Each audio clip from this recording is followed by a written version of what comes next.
It is always desirable to be wise. It is good to be wise and to be with the wise. Napakalaking bagay na tayo po'y nakakapag-imbak, nakakaipon ng karunungan at kung paano natin ito gagamitin sa buhay. At mahalaga rin na tayo'y naliligid at may nakakasama tayong mga marurunong. How does the Bible describe a wise person? It's important to know yourself and others by the standards of the Bible. Ang ating pong pag-aaral ngayon, pinamagatan nating 10 marks of a wise person. 10 pagkakakilanlan sa isang taong maalam, marunong, at marunong gumamit ng alam sa ikatutuwid ng buhay. Our God, we thank you for this beautiful day. We thank you, Lord, that you are our God, our Savior, our Sustainer. We thank you that you give us our needs. Salamat, Panginoon, sa pahiram mong buhay pa. At salamat po sa karunungan patuloy mo idinadagdag sa amin. Linisin niyo po kami, Panginoon. Patawarin kami sa aming mga pagkakasala. Punuan niyo nawa ang aming mga kakulangan. At ngayon ay bigyan niyo po kami ng karagdagang karunungan. Buksan niyo po ang aming isip, ang aming tainga, ang aming mga mata, at nang matanggap namin ang mga dapat tanggapin. Give us discernment, Father, so that we may be able to know your truth and that we may reject that which doesn't come from you. Teach us, lead us, be the speaker, O God. We ask you to bless your people, to walk in our midst, to sit on your throne of power, and dispense wisdom and blessing to us. In the name of Jesus our Lord, our teacher, we pray. Amen. 10 marks of a wise person. Nakukuhanin po natin lahat sa Proverbs sapagkat kung merong collection ng wisdom sa Bible, isa na dyan na pinakamarami at pinakamayaman yung book of Proverbs o kaya ay mga kawikaan. Proverbs 29:11, a wise man keeps himself under control. Isa na yan na pagkakakilanlan ng taong marunong, ang kanyang sarili ay nasa ilalim ng kanyang kontrol. Napipigil ang sarili at hindi ang sarili ang namamayani lagi. So one mark is controlling oneself, especially one's emotion. Ang marunong na tao, kinokontrol ang kanyang damdamin, ang pagpapahayag niya sa kanyang damdamin at ang lahat ng ginagawa niya. Si Solomon na mismo ang may sabi, a man of wisdom will avoid all extremes. Pag marunong ka, hindi ka lumalabis, hindi ka sobrang malamig, hindi ka sobrang mainit, walang mga extremes and saka extreme behavior. Man's foolishness necessitated the law. Kasi kung ang tao lang ay nagkokontrol sa sarili, hindi niya kailangang makatanggap ng batas mula sa Diyos. Ang mga batas ay isa-isang ibinigay at naging very elaborate, no, ang mga tao ay hindi na makontrol ang sarili nila at kinailangan pa ng panglabas na kapangyarihan para ang batas ay pairalin. Kaya ang Lady Justice, yung sagisag ng Lady Justice ay isang babaeng may hawak na timbangan, may piring ang mata at sa kabilang kamay ay may hawak na isang tabak. Lady Justice holds a scale there at pag mayroon siyang scales and then she holds a sword because if you are weighed and found wanting, you will have to be cut up.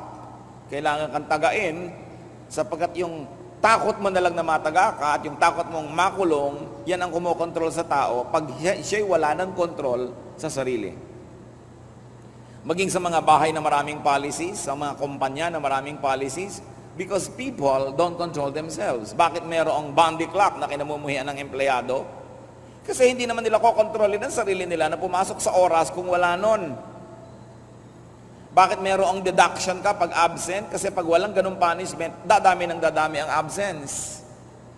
Pagka maraming patakaran at batas, ibig sabihin lang, ang tao ay hindi nagkukusa na kontrolin ang sarili. Sa pagkokontrol po sa sarili, hindi natin ibig sabihin yung sobrang control, na the repressive control that can lead to schizophrenia. Sapagkat yung sobrang control naman, na bigong-bigo ang sarili mong ipahayag ang katotohanan at yung mga nais mong gawin, ang nangyayari, ang mga tao ay nagkakaroon ng mga kabaliwan, nagkakaroon ng double personality. Ang hindi nila maipahayag sa tunay at normal nilang buhay, kailangan silang magkasakit, kailangan silang magkaroon ng abnormal situation para mapagbigyan na ipahayag yung hindi maipahayag.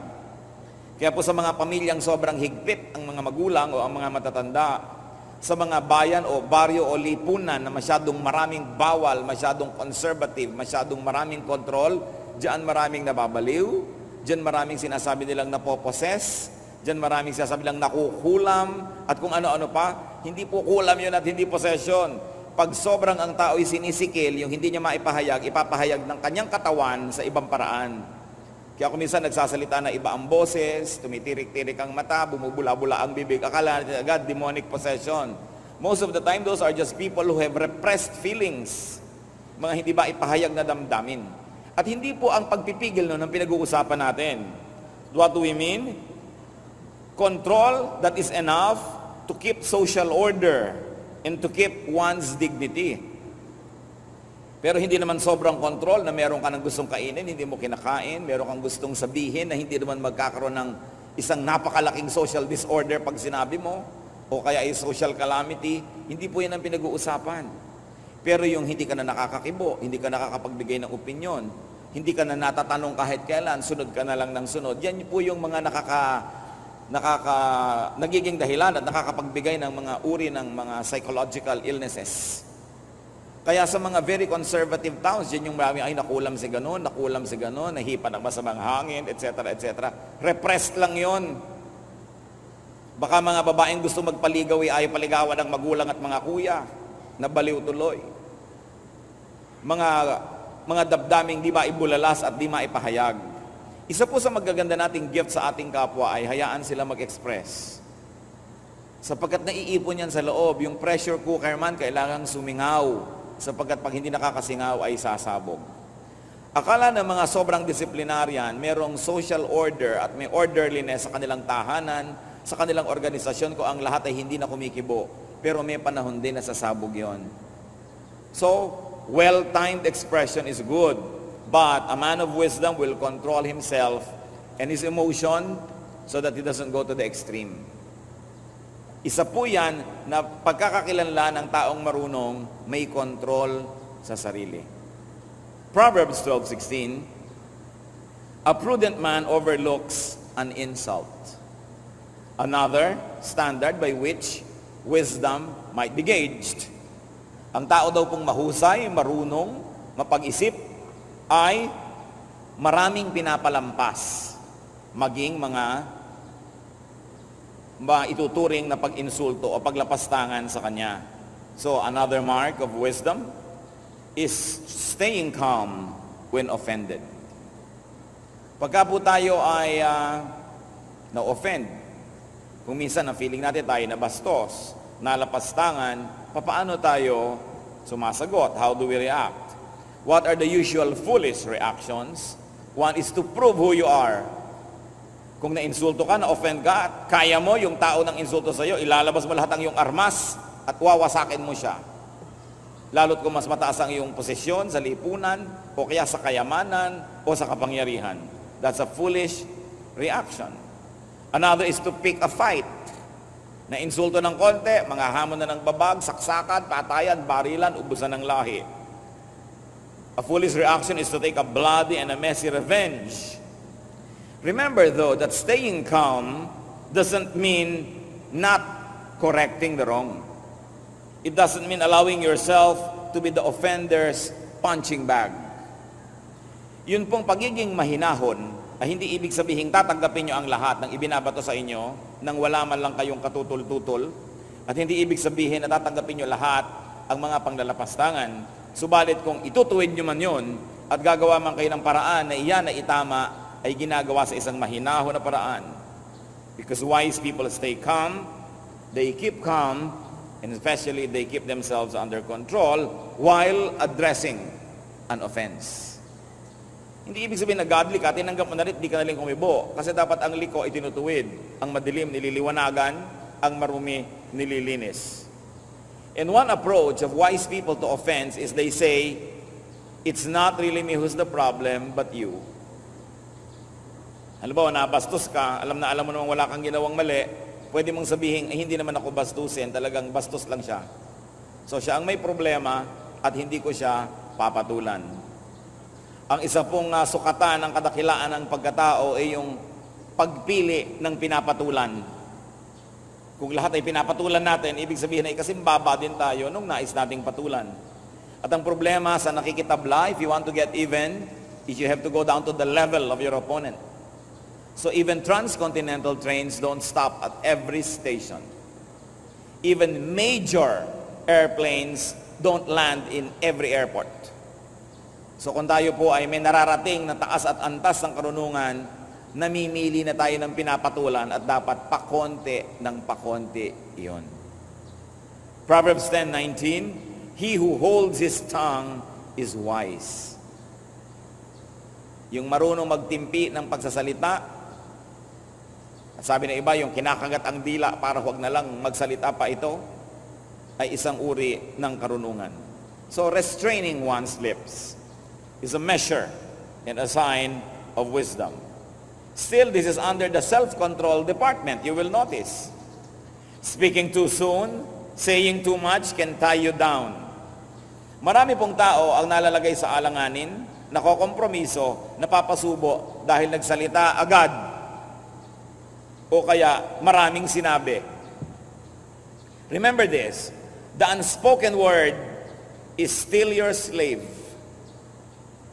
But every spoken word can already become your master. Naranasan nyo na ba yan? Na may magsasabi sa inyo, you promised me, sinabi mo, di ba sabi mo ganito? Di ba ang turo mo ganito? Pag may sinabi ka na, maaari na ngayong isumbat sa'yo, maaari na ngayong gamitin para kapilitin na kumilo sa isang uri ng direksyon. You will be compelled to behave a certain way because of the words you've already said. Wrong words can put you in trouble. Wrong words can hurt and offend others. Wrong words can misrepresent you. And remember, unbeautiful words, yung pinsan ng ugly, yung unbeautiful words can trivialize and debase you. Kung minsan may kaganda-gandang babae, talaga namang napakaganda, pwede mo ilagay sa eskaparate o sa dambana. Naku, nung nagsalita na, 5 words pa lang gumuhuna ang lahat-lahat ng kanyang bantayog. Ganon din naman kung minsan yung lalaki may mga itsura. Kaya mahalaga pa, huwag lagi nagsasalita. Yung mga nananahimik, kung minsan napagkakamalang marunong, kaysa lagi kang salita na inisiwalat mo na pala ang kasalatan ng iyong isip. Speech can give away your emotion, your sentiment, and even your IQ level. So it is better not to always be speaking. Because even a fool is thought to be wise if he employs well-timed silence. It's very important that we think before we speak. Sabi nga nila, speech is silver, silence is gold. If you have no golden nuggets to say anyway. Ang pagpipigil ng bibig ay isang senyales na ang tao ay marunong. Ang mga mangmang, napakabilis magbuka ng bibig. Hindi mo pa tinatanong, sumasagot na. Pinipigil mo na, ayaw pang tumigil magsalita. Laging isinisiwalat at ibinibilad ang laman ng kanilang isip na karamihay wala namang kwenta. Kaya mahalaga po, nag-iisip talaga. Maging sa mga mag-asawa lalo na, yung mga binibitawang mga salitang masasakit, mga sumbatan, matagal na lumipas ang panahon, hindi pa yan nalilimot ng marami. At sabi nga, kung tayo po ay mag-aaral at babalikan natin yung ating kahapon, karamihan ng mga sugat na malalalim at hanggang ngayon meron pang kirot, mga sugat na hiniwa ng matatalim na dila. Most of the heartaches that we carry all our lives were caused by unkind speech. So let us not cause that kind of wounds in other people's hearts.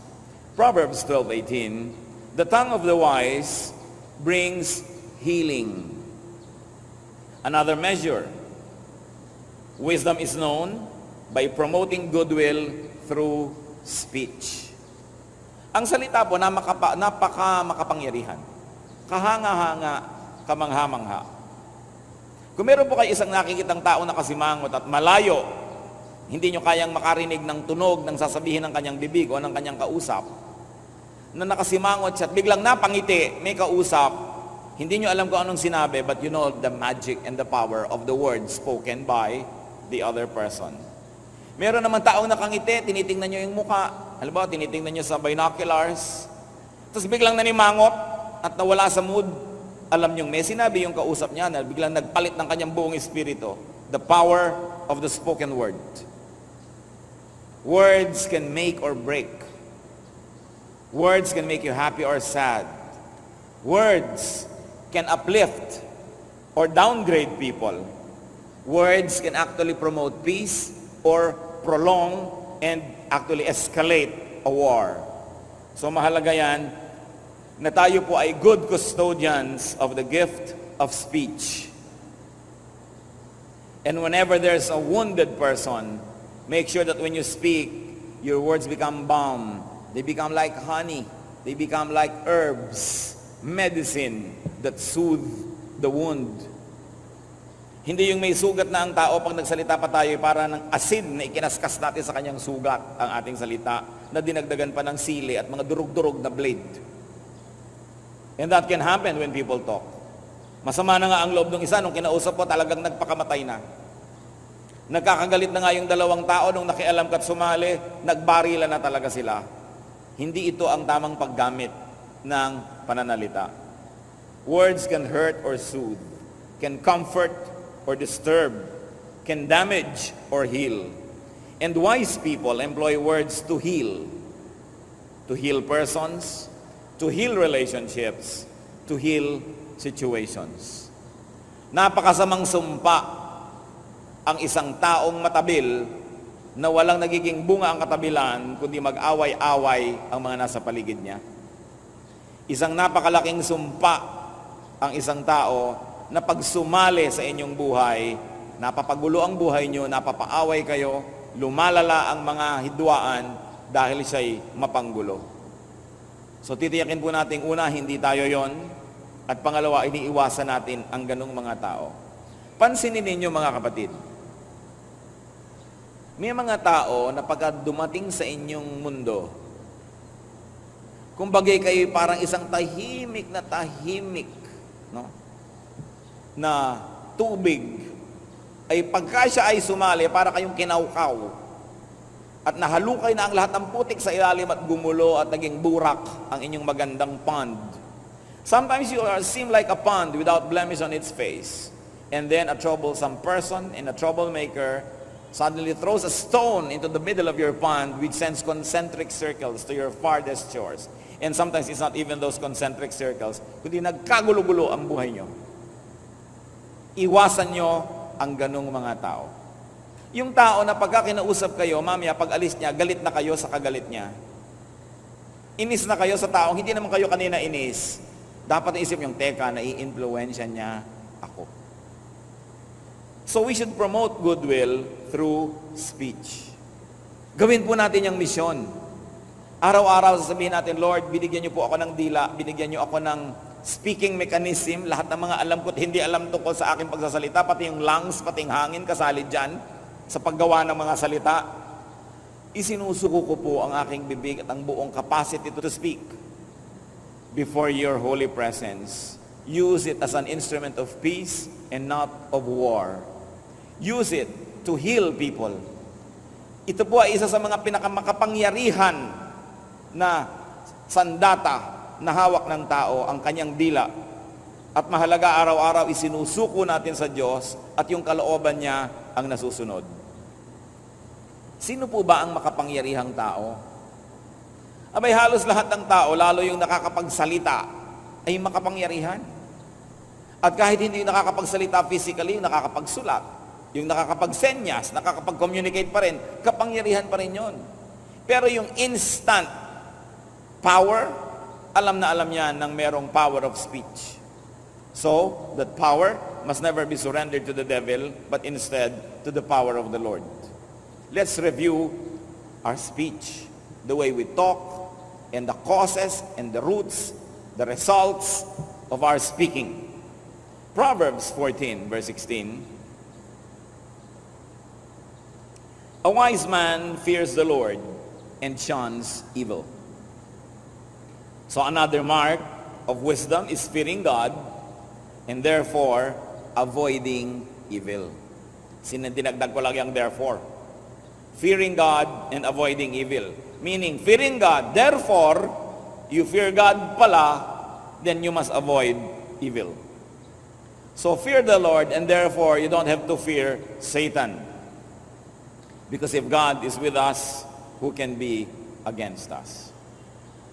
Ang atin pong karunungan ay maaaring sukatin, tingnan lang kung ano ang ating kinatatakutan o kung sino. So when we fear God, and we fear God enough, that means we uproot evil in our lives, then we don't have to fear Satan at all. So fear God to the point of uprooting and avoiding evil.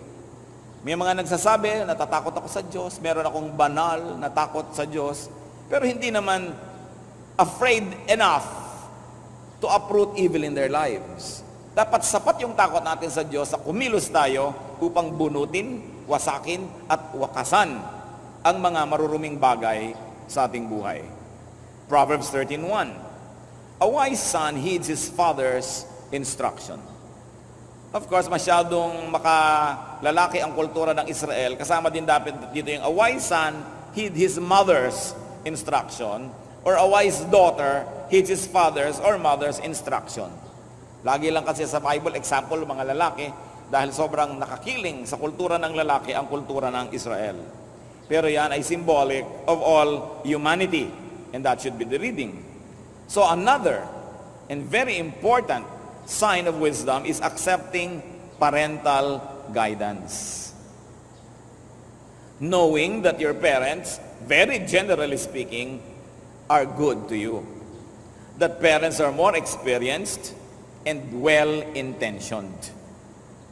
So parents man o superior man or senior, dapat tayong nakikinig.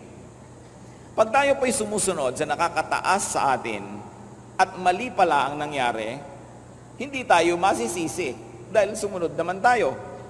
Liban na lang kung life and death yung kamalian na wala na magkakasisihan dahil namatay na kayo sa kamalian na yon. So hindi na pinag-uusapan. Yung mga kamalian lang tulad ng ikaw ay amo, may driver ka. Sinabi mo kay driver, pupunta tayo sa ganon, at bigla mong nasabing, o lumiko ka dyan, kumanan, at hindi iniliko ni driver.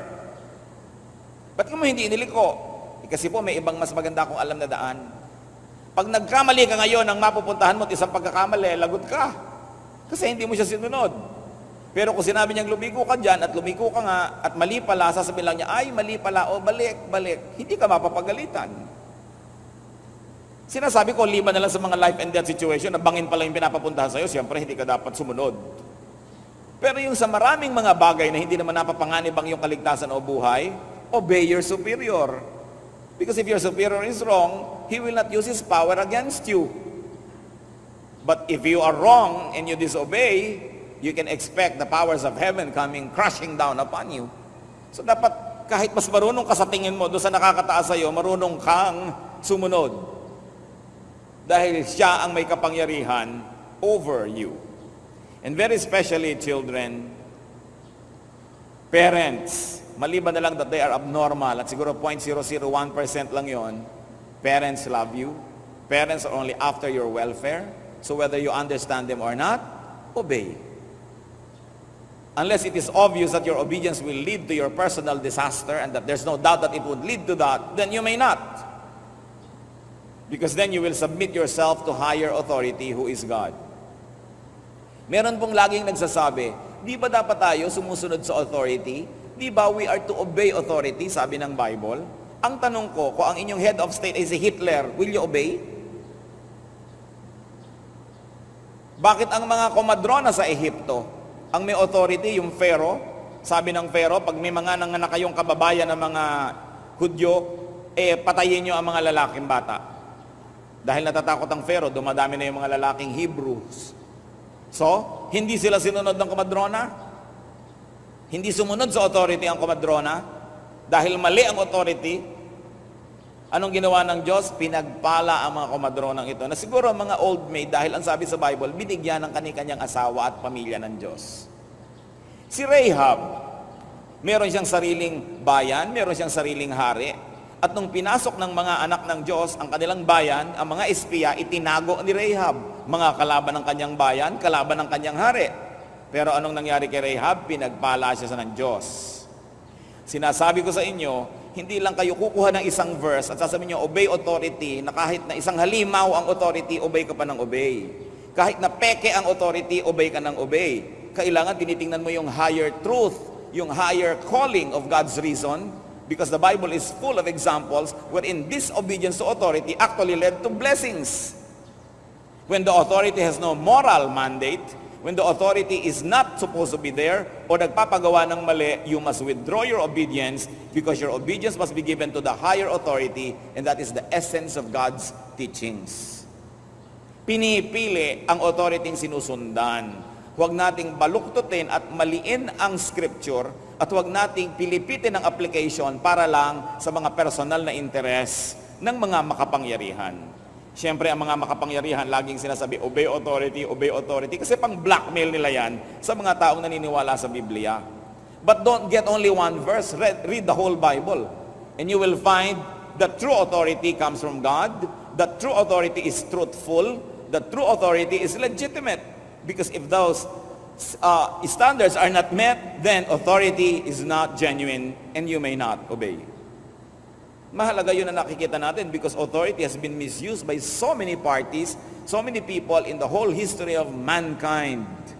E paano kang head of state may si Idi Amin, kinakain ka na niya, obey authority? Pinipili yan. Tinitingnan mo kung merong moral compass at kung merong moral foundation ng authority. Because if it is immoral, you should not in fact obey.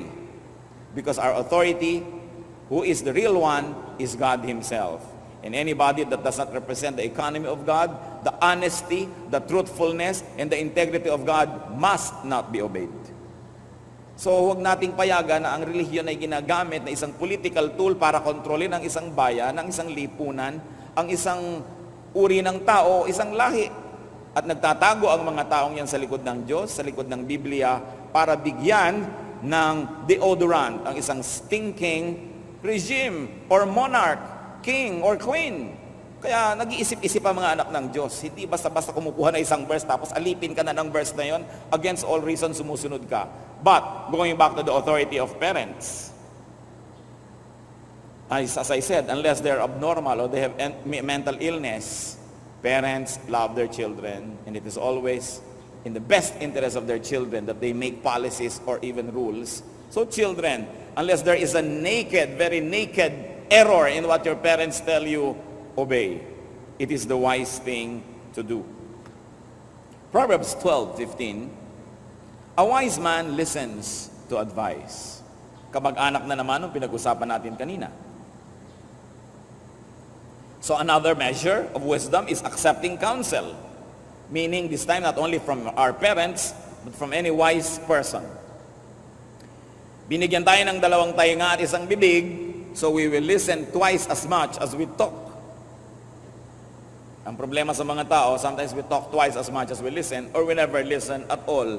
Nakakita na ba kayo ng nag-aaway na tao, lalo yung mag-asawang nag-aaway, na parehong nagsisigaw, parehong nagsasalita, walang nakikinig? So ang ending niyan, balibagan ng aparador, hagisan ng plancha, ng electric fan, kung anong mahahawakan, kotse, ihabalibag sa asawa kasi walang nakikinig. Mahalaga, we accept counsel. But remember this, listening to counsel doesn't mean obeying all the time. Hindi ko nakinig ka sa payo, obligado ka nang sumunod sa payo na yon. Ang mahalaga lang, give it a chance to be heard. Proverbs 1:5, the wise listen and add to their learning. Anong mawawala, kapatid, kung ikay mananahimik at makikinig? Una, kung may punto ang kausap mo, di nakuha mo. At kung talagang mali siya, lalo mong napatunayang mali siya dahil narinig ng tenga mo ang mga kamalian niya. So mahalaga yan na ang tao nakikinig. And accepting counsel is a twin brother of self-control and tongue control. Because you have to control yourself, especially your tongue, to be able to listen and accept counsel. Accepting counsel doesn't mean obeying it. You just accepted it so you can process it. Sa pag-uusap po, kung may isang nagsalita at may isang nakinig, pag uwi nila pareho, sa palagay nyo, sinong panalo? Siyempre yung nakinig. Kasi, Yung nagsalita, nabisto ang kanyang IQ level, nabisto niyo ang kanyang stand, yung kanyang sentiment, wala na siya ngayon maipagmalaki. At yung nagsalita, walang natutunan. Pero yung nanahimik at nakinig, dumami ang alam, dumami ang choices, at kung meron kayong digmaan, hindi mo pa rin naarok, hindi mo pa rin nasukat, hindi mo pa rin alam kung anong laman ng isip niya, huhula-hula ka ngayon, hindi mo siya ngayon kayang basta-basta na lamang paikutin dahil hindi mo alam kung anong iniisip niya. Kaya ang mga tao po na hindi marurunong, agad-agad na ipinaalam kung anong iniisip nila, alam na ng kalaban kung nasan ka. Kaya mabuti hindi salita ng salita. Proverbs 10:14 gives us insight into another standard of wisdom, and that is, wise men store up knowledge. Collecting knowledge is an important aspect of wisdom.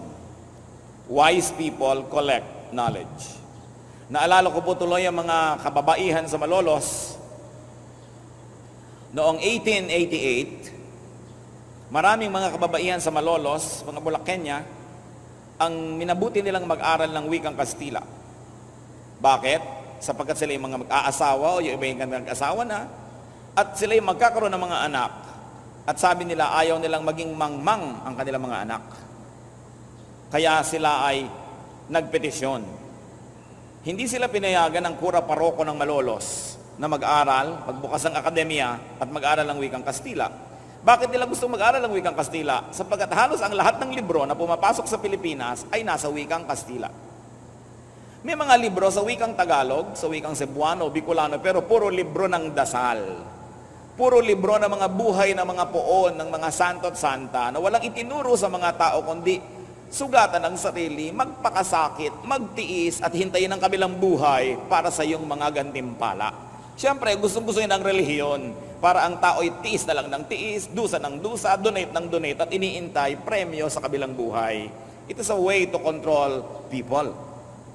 So yung mga kababaihan sa Malolos, gusto nilang lumawak ang kanilang alam, labas at lampas sa pader ng kumbento at ng simbahan na walang itinuro sa kanila kundi magtiis at magmano sa mga praile.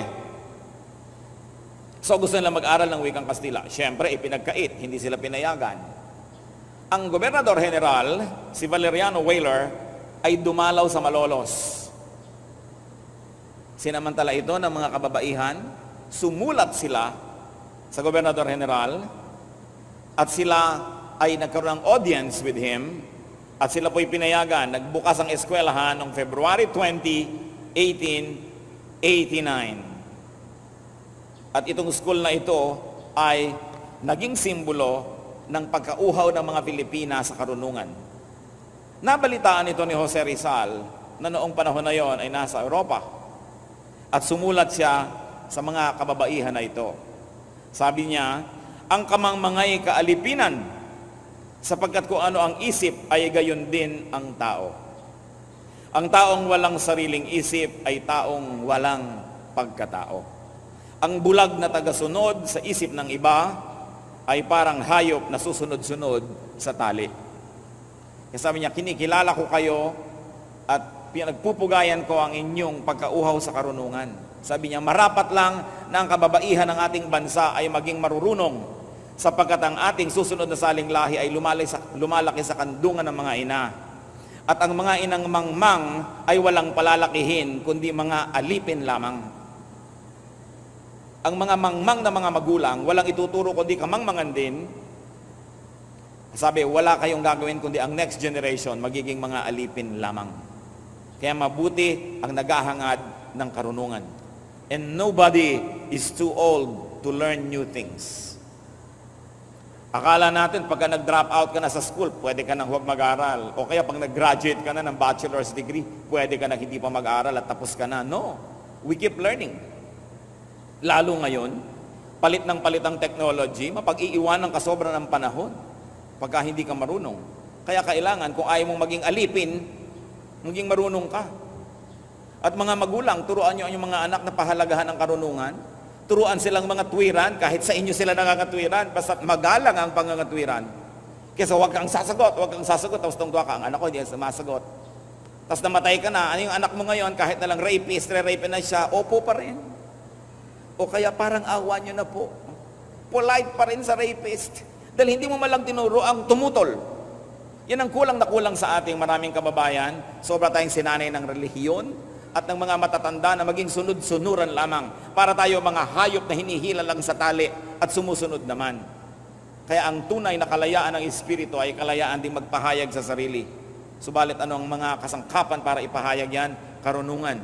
We must value knowledge. Kaya lang, katulad ng pagbabasa. Biruin nyo, magbabasa kayo ng isang libro, halimbawa binasa nyo ng ilang oras o ilang araw, ilang buwan o ilang taon na ginawa yun ng author na sobrang pinaghirapan, sinaliksik, inayos, makikinabang kayo, naiistro ninyo ang utak ng mga marurunong, napapakinabangan natin ng napakaraming pagpupuyat at pagpapagal ng mga nananaliksik sa konting pagbabasa. And this is what we have to develop as a society, as a nation, the habit of reading. Kaya pag nakakita ka ng mga tao na nasa eroplano o nasa barko o magkakatabi kahit saan, pag nakita mong nahiling magbasa, usually hindi Pilipino yon. Dahil mga Pilipino, daldalan, kwentuhan ng kwentuhan. Ano yung Q-text mo? Anong brand yan? Mamaya, 3 oras na pinag-uusapan yung Q-text ng katabi. Ang Q-text nga ng kumari ko, ganito ganyan. Hanggang umuwi na lang sila, wala namang nadagdag sa kaalaman nila. Hindi naman masama magkwentuhan, mabuti yan. It's a very nice social activity. Pero lagyan nyo naman ng hangganan. Hindi walang katapusang kwentuhan, wala namang narating ang utak. Parang sumakay sa Ferris wheel, kahit 100 ikot, pagbaba mo, nandun ka pa rin, hilo ka pa. At marami po mga tao ganon, kahit makipag-usap kayo sa kanila ng 10 araw, pag uwi nyo, wala pa rin kayo napala. Sayang ang oras. Ugaliin magbasa. Makinig ng mga bagay na pakipakinabang at manood ng mga makabuluhang mga bagay. Dapat pinipili ang mga pinapanood sa TV. Siguro 85% ng mapapanood nyo sa Philippine television, nakaka-brain damage lang kayo, mabuti pag huwag na manood. Pero may mga matitino naman, piliin lamang. Pero yung mga pa-contest na A, pula, B, blue, ano ang A? Ang sasagot pa ba? Blue. Meron pang green. Tapos pagtatawanan ngayon, tuwang-tuwa ang mga tao sa kanilang mga kamangmangan at mga kahibangan. Mga contest na walang kakwenta-kwenta, mga ililipat mo yung bola sa kabilang balde, takbo ka ng takbo, bola dito, bola doon, bola dito. Trabaho yun ng mga koneho. Mga lobong pinapaputok, mga tubig na pinapasabog, hindi yan para sa mga taong nag-iisip. Kaya napakalaki ng pananagutan ng multimedia sa kamangmangan ng bayan na ito. Dahil ating kinukonsinti ang kahibangan ng mga taong hindi marunong mag-isip. Sa halip na akayin ng marurunong ang mga mangmang, kinukonsinti at pinagsasamantalahan ng marurunong ang kamangmangan ng mga tao sapagkat yun ang napagkakaperahan nila.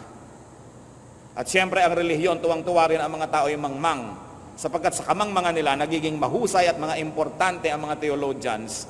Ang mga theologians lamang at ang mga mangangaralang nakakabatid ng mga kaalaman tungkol sa Diyos. Kaya gustong-gusto ng mga yan, mangmang ang mga tao. At mas mahirap sila, mas mabuti. Dahil pag mahirap ang mga tao, mas mangmang at mas madaling akaying parang mga hayop na may tali. Kaya ayaw na ayaw ng relihiyon, ng population control, ng mga pag-aaral tungkol sa mga bagay na magpapayaman sa tao at magpapaunlad ng buhay, sapagkat ang isang bayang nakalugmok sa kamangmangan ay madaling alipinin. That's why we must also look at the oppressive works of religion even in our country. Na ayaw ng mga pag-uusap, ayaw ng mga marurunong na mga pagpapalitan ng kuro-kuro. At kung masusunod ang simbahan, maging sa panahon na ito, maraming ipagbabawal na babasahin o papanonoorin, hindi binibigyan ng karapatan ng taong mag-isip at pumili kung ano ang kanyang iisipin. Gusto nilang lagyan ng piring ang mata ng buong bayan upang maakay nila bilang isang bulag at hindi sila maubusan ng mga alipin. Yan ang ginagawa ng maraming relihiyon. Tungkulin ng isang taong naghahanap sa Diyos ang maghanap ng liwanag at katotohanan sapagkat ang Diyos ay liwanag at katotohanan at ang katotohanan ay nagpapalaya. It is our highest objective that people are set free to become the fullest persons that God meant them to be and not just to lead them on like blind people or like animals. It is important that we have an open mind and it is your duty and privilege to continue to collect knowledge. Umiwas at mag-aksaya ng panahon sa mga walang kabuluhang mga usapan, mga walang kabuluhang mga palabas. mga pinag-uusapan na tao, chismis, buhay ng may buhay, na wala namang ikabubuti, nasusuong pa kayo sa gulo. Proverbs 11:30, he who wins soul is wise. Hindi evangelism to, ha? Hindi soul winning to. Wala pa noon ng Proverbs 11:30 times. But what does it mean to win soul? A soul is the center, the core of a person's being, so it means nothing but winning hearts and minds. Ang marunong na tao, sinisikap niya na kanyang makuha ang loob ng kanyang kapwa. Hindi lang para gamitin ang kapwang ito, sapagkat ito ang pinakamabuti, magkahulugan ng loob, ang mga nilalang, magkapalagayang loob, at ang sa ganon, magkaisang loob para may magawang mabuti. When you speak, when you act, you either win friends or make enemies. You either endear or alienate yourself to others. And you either win admiration or contempt. You either open or close people's hearts to you. So review your soul winning. Kumusta po pagka kayo ba ay nakikisalamuha, nakikitungo sa mga tao? Ang ending ba nakakaaway nyo sila o nagiging kaibigan? Ang ending ba'y napalapit kayo sa kanya o lalong napalayo? Meron kasi mga tao sa talim ng dila at sa bagsik ng mga pananalita, tuwing na lamang may nakakasalamuha, ang nagiging wakas, ayaw sa kanila. Kaya dapat i-review natin dito, am I winning souls? Sabi kasi, he who wins souls is wise. Why? Because a person who doesn't like you can use all of his energy against you. But a person who likes you can use his energy to help you. And don't you like that? Life is a matter of helping, of receiving help and giving it. Walang taong nagkaroon ng malaking tagumpay na solo lang niya itong nakamtan. Lagi natin kailangan ng tulong ng iba para merong nangyari sa buhay natin. At ito isang katotohanan, ang tinutulungan natin ay yung taong gusto natin. So hindi ba naman napakabuting hangarin na magustuhan ka ng iyong kapwa?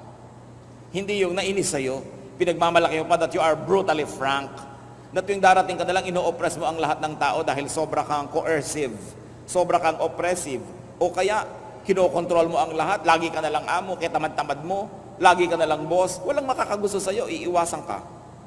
But a wise person wins souls. Finally, for today, Proverbs 14, verse 3. The wisdom of the prudent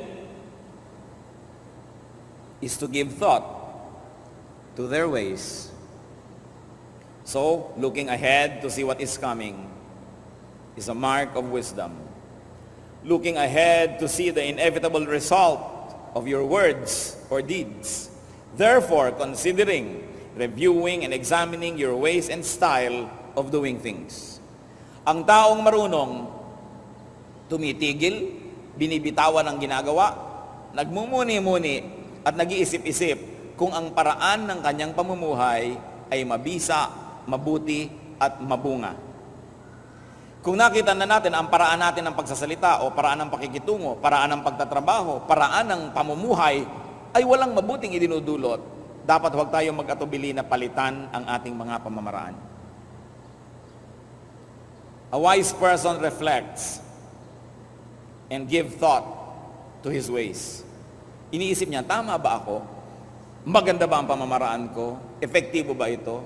Tama ba ang pag-handle ko sa aking mga anak? Tama ba ang pakikitungo ko sa aking asawa? Tama ba ang pakikitungo ko sa aking mga manugang o sa aking biyenan o sa aking kapitbahay? Kasi malalaman niyo naman kung tama o hindi.